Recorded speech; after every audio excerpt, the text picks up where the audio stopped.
It's understanding your audience, i.e. therefore the people that you need to talk to. It's making it as easy as possible for them. And I think it's that sense of building trust with the right people.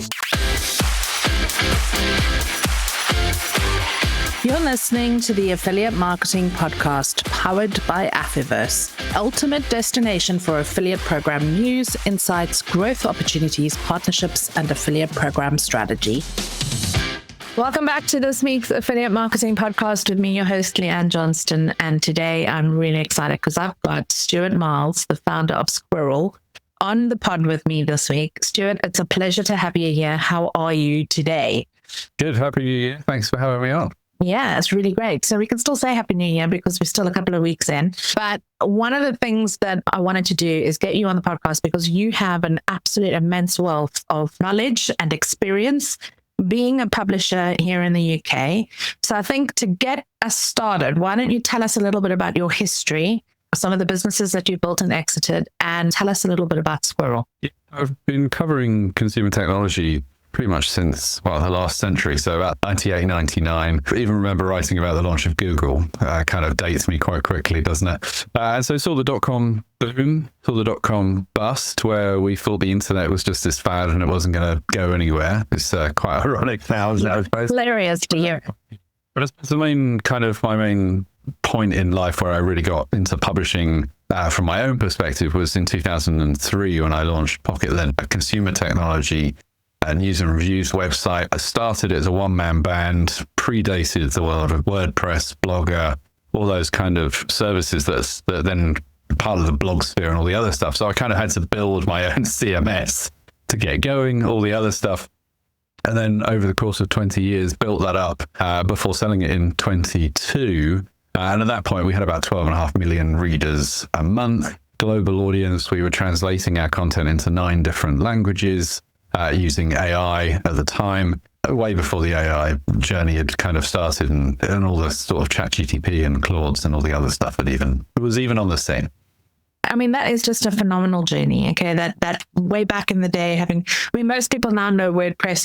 It's an industry standard, but before there was WordPress, you had to hard code stuff. So I'm really excited to kind of dig into your history of what the publishing industry looked like then till now, and what are some of the biggest lessons that you actually have learned? Because I think a lot of affiliate managers, they see publishers and they just think, yeah, give me your traffic. They don't really understand. They haven't walked a mile in a publisher's shoes to actually understand what goes on in the background and some of the challenges that publishers are facing while still trying to support and, send traffic and sales to the brands that they work with. So let's start off with a little bit of the kind of backstory of what are some of the biggest things that have changed from when you were running Pocket Lint and before you decided to create Squirrel. How did you come up with the idea for Squirrel? What led you to create this platform? And maybe now's a good time to tell people what Squirrel is and what it does. Yes, it was something that was starting to become a challenge. So we'd always embraced affiliates, but as more and more brands got involved, more and more networks and things like that, it just started getting more of a challenge. So the journalist gets into journalism because they like telling stories. They like going off and playing with fun stuff, certainly within the tech sphere, playing with new things like magic and all the other stuff, and then coming back and writing about it. And then they don't necessarily then want to spend the next 10, 15, 20 minutes trying to find the right link, trying to find the right wrapper, trying to find whether it's in stock somewhere and all the other stuff. And so we kind of started to see this problem where it would take 20 minutes, half an hour to write the story. And then it would take another 10, 15 minutes to find who's stocking it, whether it's a link, is it an impact link, is it an AWIN link, is it an Amazon link, all have you got the right link on it and all the other stuff. And so we kind of started to build this system, very, very basic at the beginning, but this system where it allowed us to effectively understand, rather than having a spreadsheet and, some formula that they go, right, this is an impact link and all the other stuff, is to kind of try to do that in an automated way, mainly because a combination of two things. One is we had this growing international audience. And so we always believed in having relevant content at the right time, at the right place. And so if you're in a UK, if you're in the UK and you've gone, oh, here it is at John Lewis, that is irrelevant content to someone that's in France or someone that's in America. And so how do you go about changing that. And so we saw some of our competitors, some of the other publishers at the time going, oh, it's $99, it's £99, it's 110 euros, it's 28 Australian dollars, and all this kind of random stuff. And the brackets were just getting longer and longer behind the price. It's more time because you've got to think that. So we tried to find this solution. We started building something about, like a widget or a price comparison element to it. And then we showed one of our friends at Amazon, and they were like, yeah, this is really clever. This is good. I think you've got something here, right? You should think about licensing it to other publishers. And when I talk about publishers, I'm talking sort of editorial publishers, news publishers, reviews, buying guides, those kind of things. And at that point, we started talking to publishers, and they were like, oh, this is really exciting. But, I'm not really sure we're confident enough to have our competitor's name on the invoice that comes each month, this whole church and state and all that kind of approach. And, oh, surely you're going to use all our data to understand what we're writing. And no, it's just, so we spun it out into a separate company to then be able to have its own team, to not be part of the Pocket team. That allowed us to then start talking to other publishers. That then also allowed us to then start understanding how other publishers work, as well as the way our own internal team worked. And then ultimately when I came to sell Pocket Lint and had a successful exit, it meant that we didn't then have to detangle the squirrel from Pocket Lint to be able to carry it on, because we had already done that a couple of years prior. I mean, your entrepreneurial journey is impressive, number one. And most people don't get to talk to entrepreneurs of your stature very often. But the thing that really is exciting for me about Squirrel, and it's maybe not something that affiliate managers in Europe are thinking about, but definitely in the States, they need to be thinking about accurate information to consumers, because the FTC is coming down pretty hard on like misinformation on the Consumer Act.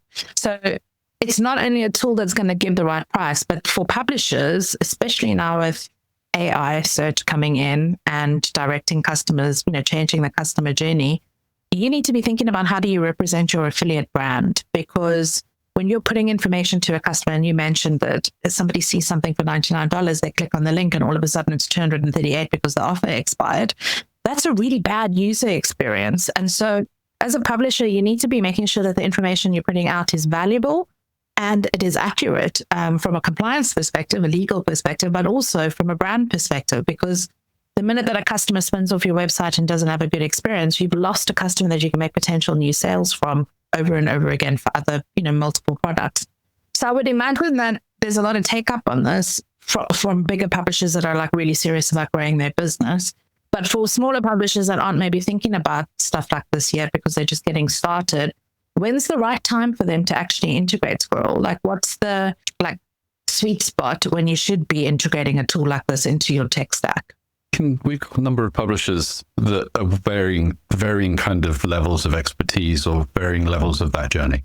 So on the very basic level, we can come in, you can start building. We have a number of approaches. So one is we've got widgets. So that allows you to go into our system, find a product, create a widget. And when I say create a widget, all you have to do is give us a URL from a retailer that we work with or that you work with. Plug that in. That will then find a search ad system. Off you go. You can then put that on the page, and once it's on the page, it just updates every 2 to 4 hours, constantly checking the prices, constantly checking the retailers that are available to it. If you add another retailer to the mix in a month's time, it would automatically go through and find all the widgets you've got on your page and do that. That's one approach. The other approach is you can just do that through Auto Squirrel, which you put on the page. It can automatically go through all your links previously and start making sure that the links are correct, it's in stock, the prices are right, all those kind of things. Or at the very top end, for some of our more advanced publishers, we have an API. So if they've got their own product database, they've got their own system, they can plug our API in and it kind of helps them with all the boring database stuff at the other end. If you're a publisher that has a ton of links on your page already, we can come in and automate that process to make sure that they are looking at the right things. Because what we've also found, and this is some of the funnier things that you learn across time about journalists, and having been one for a number of years, kind of have fallen into this, is that you find the story somewhere else, you copy some of the story, you copy the retailer link because you're not really unsure. Suddenly, without realizing, you're giving all those links to another publisher, right? And you're like, why isn't that really converted that well this time? Oh, there's a competitor's link in there. Great, thanks very much. And as a publisher, when we were at Pocket Lint, that sometimes the team would make that mistake, but also we would see other publishers copy our links, throw it onto a forum or something. I remember once Amazon actually phoning me up saying, I don't know what you've done, but you've sold like 3,000 of these things this weekend. Like, you guys smashed it. This is amazing. And I'm looking at the story and thinking, hasn't been read that much. I'm not sure what it was. And we tracked it down, and one of our competitors had grabbed the link from us, put it onto their page, and then we were like, this is great. Thanks very much. Cheers.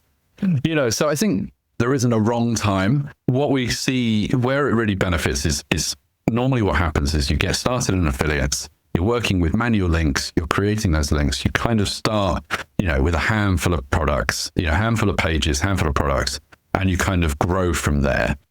Where we work really well is at scale. We've kind of built our system to be able to, if you've got a load of links on your pages already, loads of URLs, we can take those, match up the products automatically globally around the world. We can be up and running within an afternoon where we can suddenly transfer 10,000 affiliate links and make sure that you're working directly with them, that you're maximizing it where you need to maximize it. So we've kind of built that idea because we were so used at Pocket Lint to, millions of readers, thousands of pages, lots of links. I mean, we had about 500 buying guides at the end. You can't build a system that involves any manual work because the idea is about saving time. Some of the publishers that are working with us now, they start using Squirrel, and they immediately come back about a couple of weeks later and say, your savings about 15 minutes per article to make sure that the links are right, the wrappers are correct, all those kind of things. It goes further in that sense of, there are some cases where you need to have price comparison, right? So some of the products that you can think of within the tech sphere, we do everything, right? So we do gardening and makeup and all the other stuff. Some products you find are sold at multiple places across the retail space, okay? That's where the price comparison works really well because we know that certainly in the run-up to Black Friday and things like that, there is huge amounts of pricing elasticity going on where the price is constantly changing like on a daily, if not hourly basis to try and make sure that you work.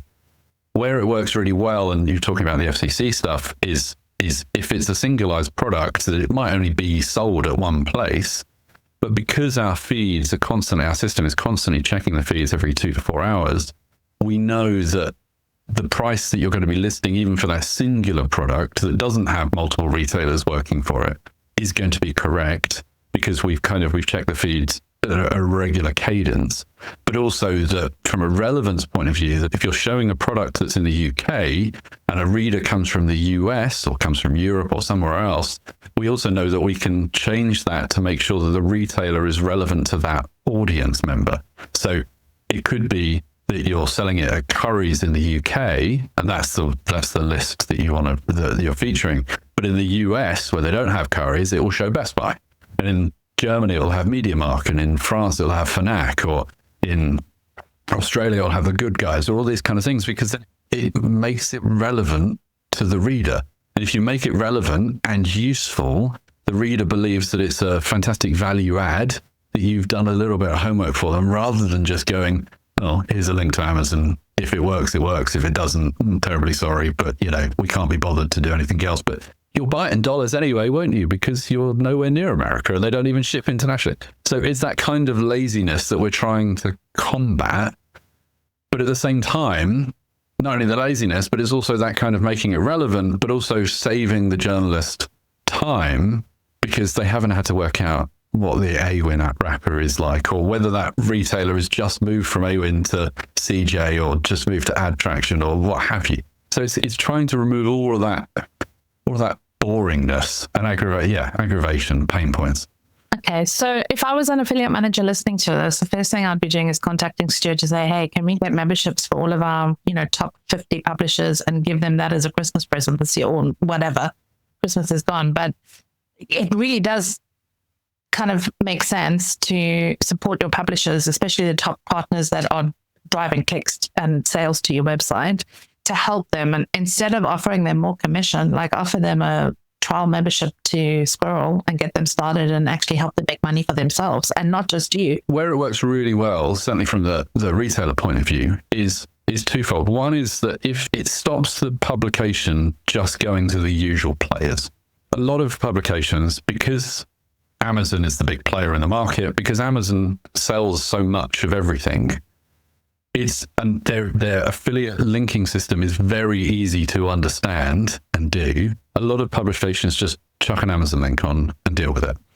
But if you're a retailer that sells direct, you can have us be added to our system.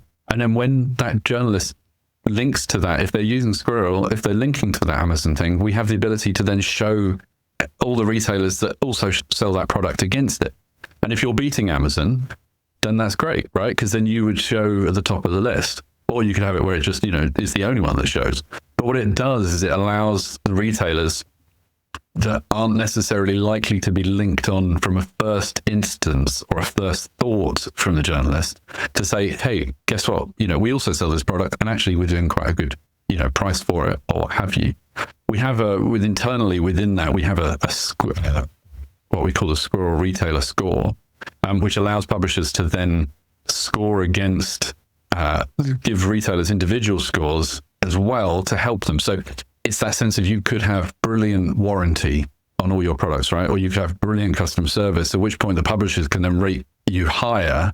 So it's not just because we understand some of the smaller independent stores can't necessarily beat everybody on price.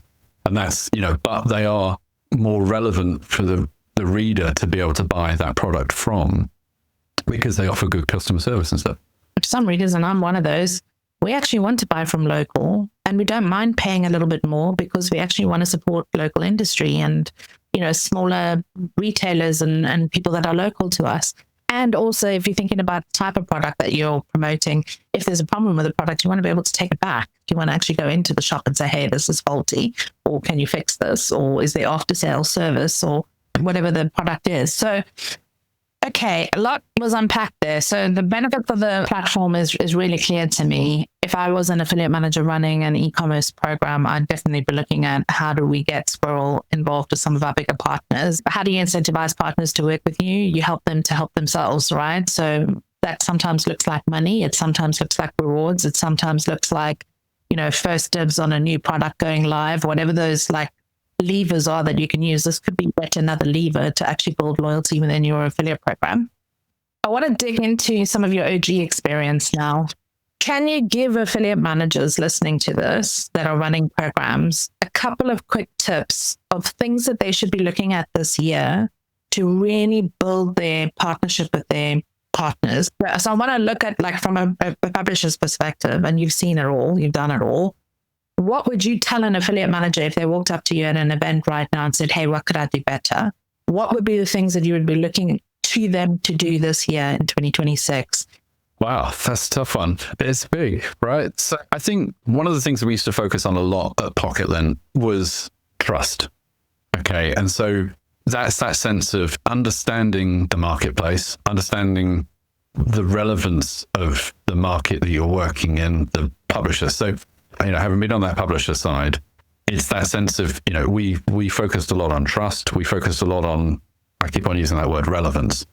It's understanding, we used to do this thing where we would spend a lot of time and would update this regularly, putting together a audience profile. Okay, so we had a Pocketland reader. And so we knew exactly who that reader was. And for us at Pocketland, it was this 34-year-old guy called Matt. Okay. And he drove a German car and he went on holiday to France and he kind of, he was an iPhone user, these kind of things, interesting technology, had young kids, all that kind of stuff, right? What that does is it gave us this ability to understand whether a story for us was relevant to him or not. We used to have this mantra to inform and entertain about the technology that matters. That was our kind of internal mission objective, so to speak. What that meant was that we understood what our reader wanted and we could curate the news and the stories that we would work towards to do that. Okay, so if we came along across a story, it's like, oh, this is a brand new exciting server. It's like, well, it's not entertaining and it's not informative and it doesn't really matter, so we're not going to bother writing about it, right? What that meant was by writing less, we actually we spent more time on the stories that did matter, and then those stories resonated with our audience even more, and that's how we managed to grow quite quickly up to 12 million readers a month. So we would cover Lego, we'd cover Pokemon, and we'd cover electric cars, and we'd cover all these different things, but we wouldn't necessarily talk about business stories because our audience wasn't really that into that kind of stuff, right? So I think that's one of the key things. It's about relevance. Okay, so it's about that idea of understanding who the audience is, and therefore making sure that if you know that there is the leading makeup site in the UK, the chances are you want to make sure, from an affiliate perspective, you want to make sure that you're on that site, because the chances are that they're going to be writing about your content, your products, and therefore if they're going to do a buying guide, it's good for you to know about it. It's almost like a PR outreach in that sort of sense of trying to make sure that it's there. That combines, however, with the second factor, which is that journalists get into the story, as I said at the beginning, because they like telling stories and they like experiencing new things, and they want to get excited by this stuff. They don't want to spend time doing all the boring stuff. And so if you can make it as easy as possible for you to send links through, to say, right, we've got this new lawnmower, or we've got this new pillowcase or something along those lines, don't worry, I've already tagged it up with your account ready for you to make it work, which is what Squirrel does. But it's, we've already tried to highlight there's a good deal. We've highlighted that there is some content here. This is the reason why you want to tell that story. This is the reason why it's relevant to your audience. Isn't that exciting? Bang, bang, bang. It's done. You're more likely as a journalist to go, oh, this guy's really super helpful. Always used to frustrate me. When I first started, before I even started Pocket, I worked in PR briefly, and people would, I always used to say to my boss, look, I don't understand why we aren't just giving out images for the news desks to be able to, like a Dropbox, before Dropbox or whatever, why we can't give images. Oh, we've got to make it difficult for them, because then they'll talk to us and we'll understand that we're about to cover it. It's like, we're just, it's in the olden days, you're trying to get, we had to go off stone, and when I worked at the newspapers, you have to go off stone. So print time deadline is 7 p.m. At 6:30, you've got a hole in the paper. You've got to write something. You want a picture. You're not going to be bothering to phone up a PR to say, I need a picture. What have you got? Can you send over a transparency via a courier, please? All this kind of stuff. So it's trying to, whatever you can do to try and make things a lot easier for them. And that's, because, we jokingly say, or quite seriously actually say within Squirrel, the best way for a publication to use Squirrel is for them to not know that we exist, right? All you got to do is in your CMS, put a URL for a retailer. We'll join the dots and do all the work at the back end, right? All the boring stuff, because that's not what journalists, editors want to do.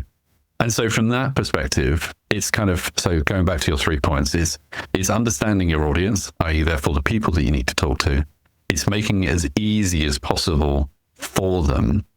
And I think it's that sense of building trust with the right people. So again, some of the best kind of contacts I have when I was a journalist, from a story perspective, best PR liaisons and all the other stuff, were the people that I would constantly be talking to, having coffees with, even when there wasn't products announcing and launching and all the other stuff.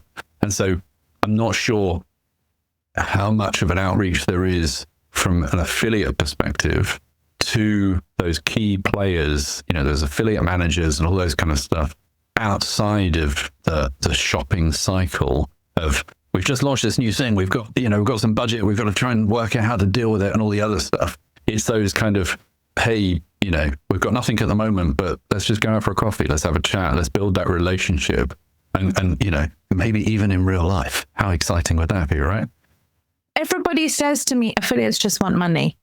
That's not true. They want relationships too, so that when things don't go right, they've got people to talk to. And when things do go right, they've got people to talk to and dig in deeper and figure out how to grow. I mean, as an entrepreneur yourself, you probably favor certain brands who have made the effort to actually get to know you and your business and what your challenges have been, and then think about, I know for myself from an agency perspective, the partners that really trust us and work with us no matter what client we bring to their door are the partners that we have done favors for in the past.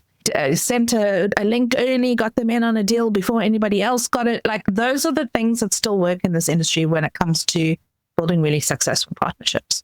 I don't think it's necessarily favors. I just think it's, if you understand it more, the more you talk with someone, the more you understand their pain points, their troubles, their excitements, their things that work for them. Everybody wants to do things most of the time because it makes them look good, right?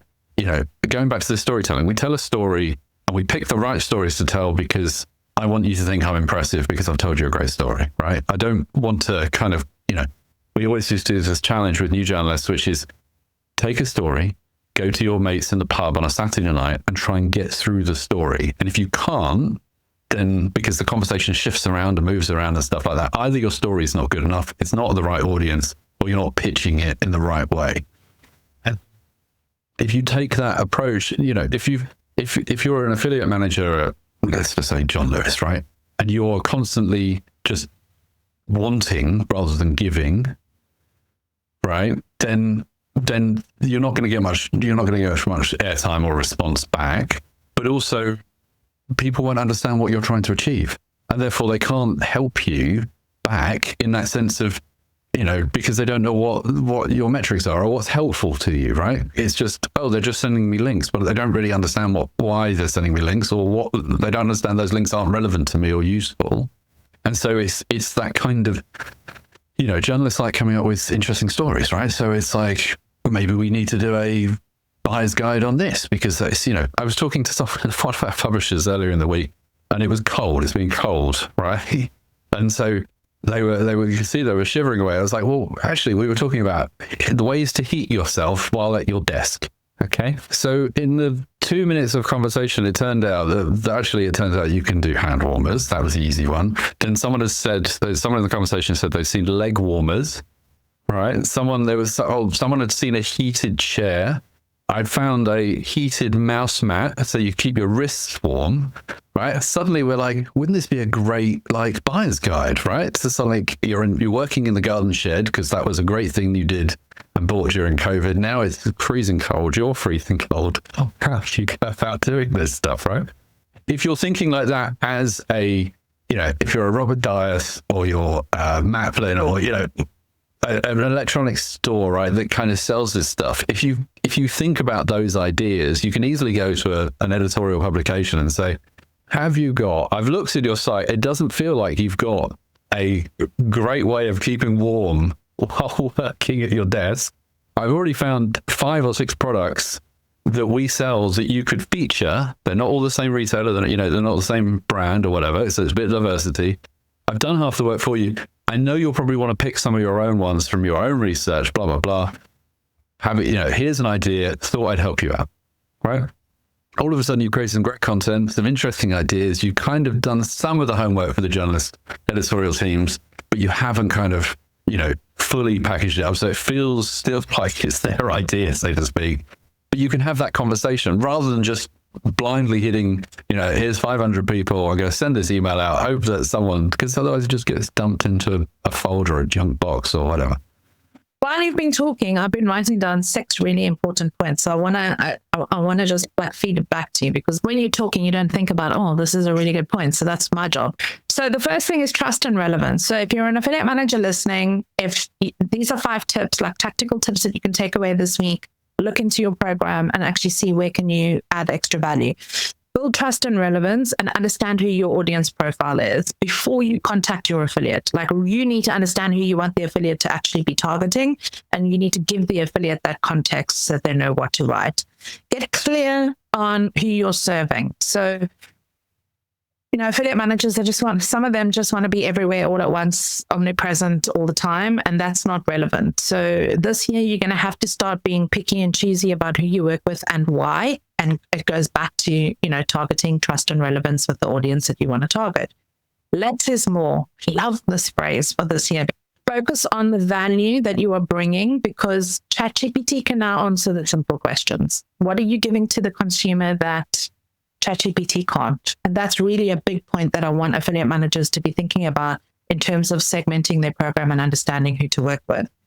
Don't leave money on the table. get a product like Squirrel into your publishing platforms that you are making money, and also longer term, because a lot of the content that you were talking about today is evergreen content that will be relevant every year hereafter. So if you are not remembering to go back and update pieces of content on your website, and customers are still finding it, but they're getting a bad user experience, goes back to that thing on compliance and branding. So time to kind of like step it up and use the tools that are available to make your publishing business better.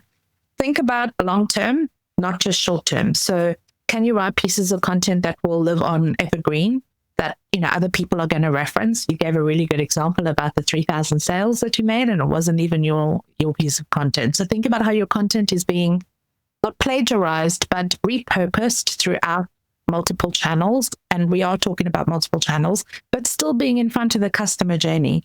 And then the last thing is think and position out of the box ideas. So like you just said, yeah, it's winter, yeah, it's cold, everybody's looking for hand warmers, but are they looking for the tools that keep them warm in their garden office? So think about how you're positioning your program and your brand to the affiliates to give them the USPs, the context, the ideas that spur that really great content that brings customers to your site versus your competitors. As an affiliate manager, it's your job to be doing this kind of stuff. This is active affiliate program management, and you've heard it from the horse's mouth, from a publisher that's been in the industry since day dot. And it sounds simple. You make it sound so simple, Stuart. It's like, oh yeah, no, I should be doing that as a marketer. But affiliate managers get so caught up with, I need to send this promo out, I need to send these links out, I need to, that the mass email and, monthly newsletter that comes out becomes robotic. And I don't think we're in a space right now, facing everything that we're looking at with, AI and everything that's coming in, where affiliate managers can do that anymore. We need to double down and actually go and work with the partners that we know are going to bring value. So it's not about volume, it's about quality, I think, this year. Yeah, I think someone said it to me recently. I was in a meeting with a bunch of founders and they said, we all like to buy, but nobody likes to be sold to, right? And so it's that sense of, if it's part of a conversation and it's you've got kind of, it's just over a coffee or what have you, you've got an idea, you're trying to be helpful, all those kind of things, then that's much more useful than just going, buy, sell this, I'm going to do this, give this a link, here's the, et cetera, et cetera. So I think from that perspective, it's about that. It sounds very boring, but it is about a conversation rather than just a blank email that goes out to everybody. The boring things are the things that still work. And old people like me, we know this because we've done it over and over and over again. So if you're listening to this podcast, please take these 6 points, go and reference them back to your program. Look at who you're working with. This is really, really good advice that isn't written down in a book anywhere. It's just come out of this podcast. So one last question for you as we wrap up quickly, Stuart, because it really has been a pleasure talking to you this week and digging into like the publisher perspective, which we don't do very often on this podcast. If you could wave a magic wand. So I'm part of the advisory board for the APMA, and some of the things that we're talking about there, Kevin and the guys are doing a fantastic job in trying to work a number of ways through. I think it's about improving trust and clarity there, and we've kind of covered that quite a lot. It's kind of that understanding about raising standard and integrity and all those kind of things. I think for me, for Squirrel personally, the thing that we live and breathe by is product feeds, because that makes it easier for us to understand and ingest a retailer's catalog, be able to match it up with everything else, and to be able to offer that price comparison, to be able to offer those updates and things like that. It surprises me still how quite a few retailers, certainly the smaller retailers perhaps, haven't really cottoned on to this idea of a product feed is a really great way of allowing services like us to be able to offer that product across, match it up and all the other stuff. So for me personally, from a Squirrel's perspective, it would be great if everybody we talk to had a product feed. Most of them do. Some of them are like, oh, it's coming, we're trying to build it, we're understanding how to do it. It's like, well, you must have an e-commerce platform within your, retailer that tracks this stuff, because you've got to do it for sales analysis and all the other stuff. So just make that product feed available and share it with Squirrel. But that would be a nice thing for just to let everybody that comes to that, and it's a standardized feed, and it's easy to understand, and you update it and all the other stuff. As we move towards automation, whether it's AI or services like us or other things, I think this is only going to be it's only going to be a de facto thing going forward. And the more chance that you have of having that, and it's a standardized format, and it's not on an Excel spreadsheet that you update every couple of months or whatever, then, the more chance that you have of being surfaced in tools like Squirrel, and that makes it easier for everybody. It's visibility, and it's also accuracy. So get with the program, build your tech stack and take your business forward. I think that's really a really great place for us to end this podcast. So thank you so much for being on the podcast with me this week. It has been a pleasure digging into all of your knowledge, and I'm sure that our audience is going to really enjoy listening to the flip side of affiliate management. It's important that we hear from publishers and actually understand what we can do better. So I appreciate you coming on. Thank you for having me. 600,000 downloads and counting. Thank you for helping the Affiliate Marketing Podcast rank in the top 2% of shows worldwide. We couldn't do it without you. If you love the insights, show your support. Head to Apple Podcasts, hit subscribe, and drop us a 5-star rating. If you want to be a guest, submit your pitch via our contributor form on affyversemedia.com. Thanks for being part of the Affyverse community. Your growth journey starts here.